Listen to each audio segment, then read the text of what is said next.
Question number 5 in a circle of diameter 40 centimetre. देखो क्या बोल रहा है ये हमसे कि आपके पास एक सर्किल है। इस सर्किल की जो डायमीटर है वो कितनी है आपके पास 40 सेंटीमीटर देखिए। तो नॉर्मल सी बात है, जो इसकी रेडियस है वो कितनी होगी आपके पास 20 सेंटीमीटर। भाई जो डायमीटर है अगर 40 सेंटीमीटर दे रखी है तो इसकी जो रेडियस है वो कितनी होगी पास 20 सेंटीमीटर हो गई। ठीक है ना।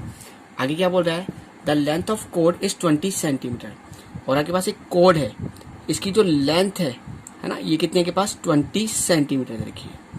तो देखो इधर, अगर लेंथ ऑफ कोड 20 है, रेडियस भी कितनी है इसकी 20, कितनी दे रखी है आपके पास 20 सेंटीमीटर।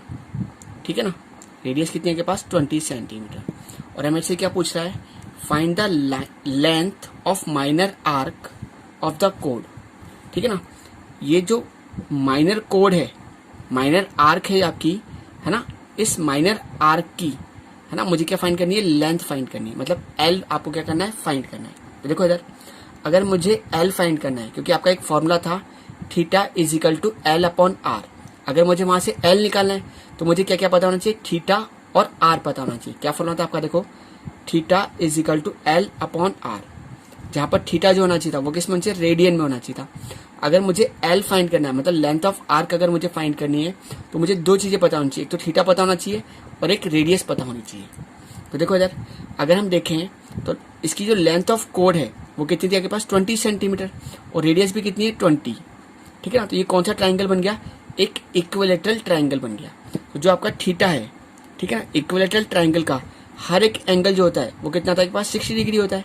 ये एंगल कितना हो गया 60 डिग्री। तो थीटा कितना हो गया आपके पास 60 डिग्री हो गया। मगर ये जो एंगल है वो किस में दे रखा है, डिग्री में दे रखा है।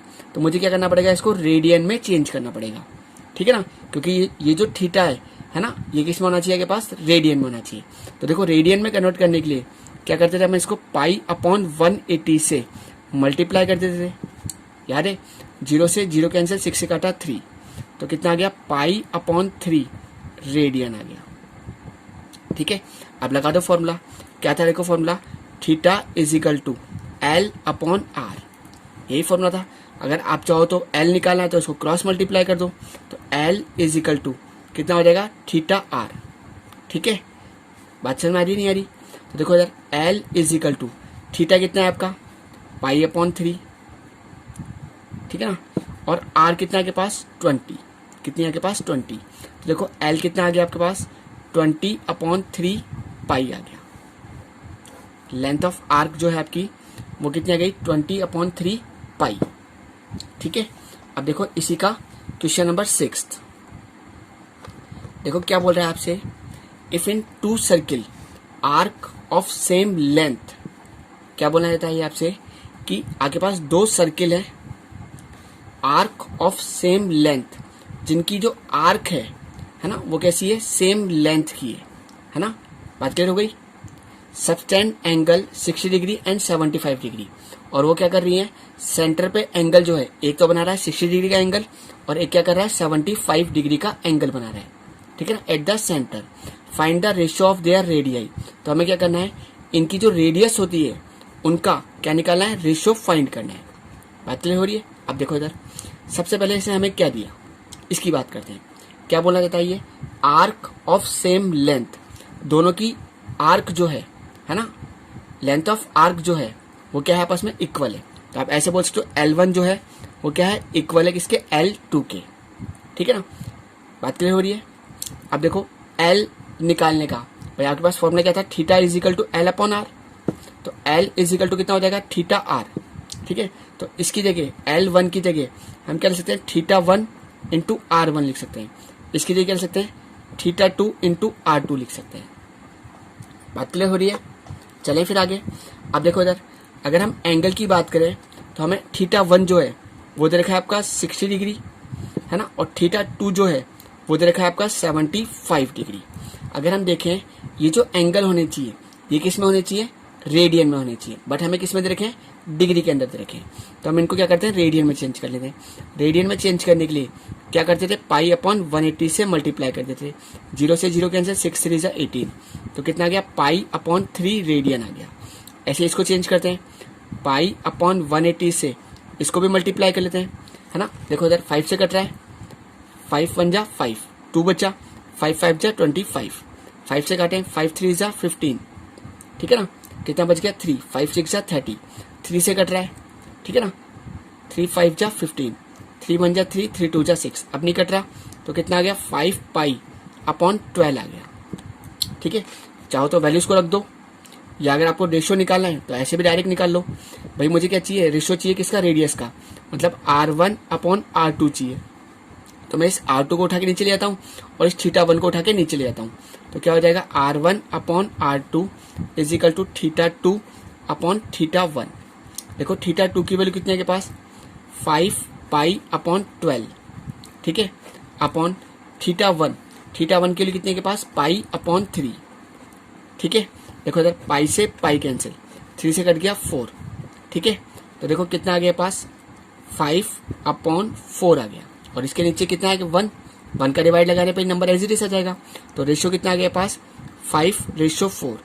R1 और R2 का जो रेशियो है, ठीक है ना, दोनों रेडियस का रेशियो जो है वो कितना हो गया पास 5:4 हो गया, ठीक है। अब इसी का क्वेश्चन नंबर 7 देखते हैं।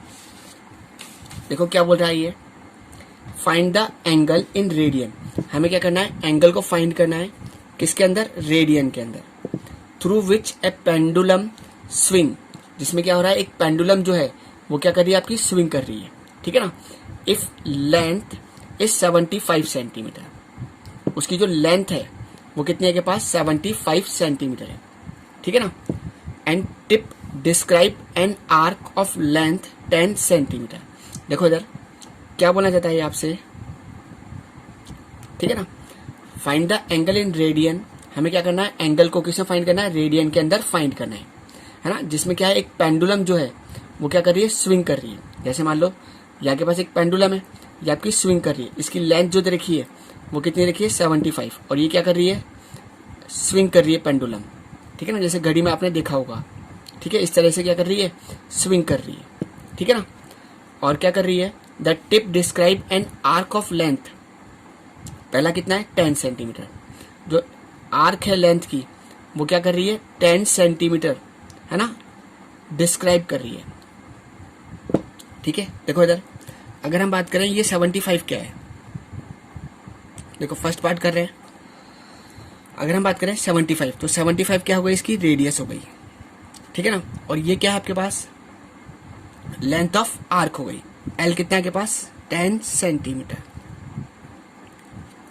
और मुझे क्या निकालना है यहाँ पर, थीटा निकालना है। तो थीटा इज इक्वल टू क्या आता है आपका एल अपॉन आर,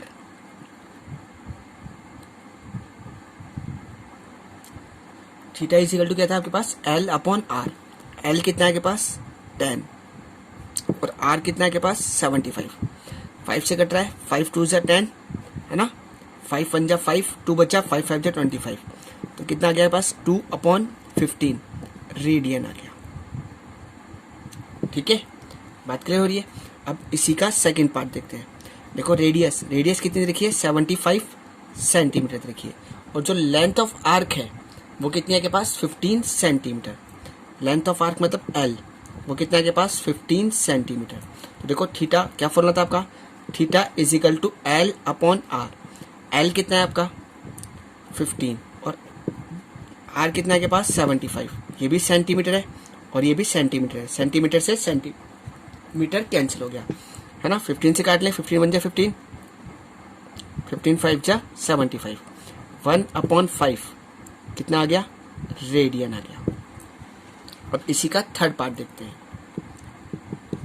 देखो क्या दे रखा है आपको, रेडियस जो है आपकी, है ना, वो तो वही 75 दे रखी है, कितनी है 75 सेंटीमीटर, और जो लेंथ ऑफ आर्क है वो कितने के पास 21 सेंटीमीटर। चले तो देखो इधर लेंथ ऑफ आर्क वो कितने के पास 21 सेंटीमीटर, और मुझे क्या निकालना है, एंगल निकालना है किसके अंदर, रेडियन के अंदर। तो याद करो फॉर्मूला क्या था, theta is equal to L upon R. L कितना है आपका 21 सेंटीमीटर और आर कितना है आपका 75 सेंटीमीटर, ठीक है ना। सेंटीमीटर से सेंटीमीटर कैंसिल, 3 से कट रहा है, 3 7 जा 21, 3 2 जा 6, 1 बचा, 3 5 जा 15, बात समझ आ रही है भाई। 3 2 जा 6, 1 बचा, 3 5 जा 15, तो कितना के पास 7/25 रेडियन।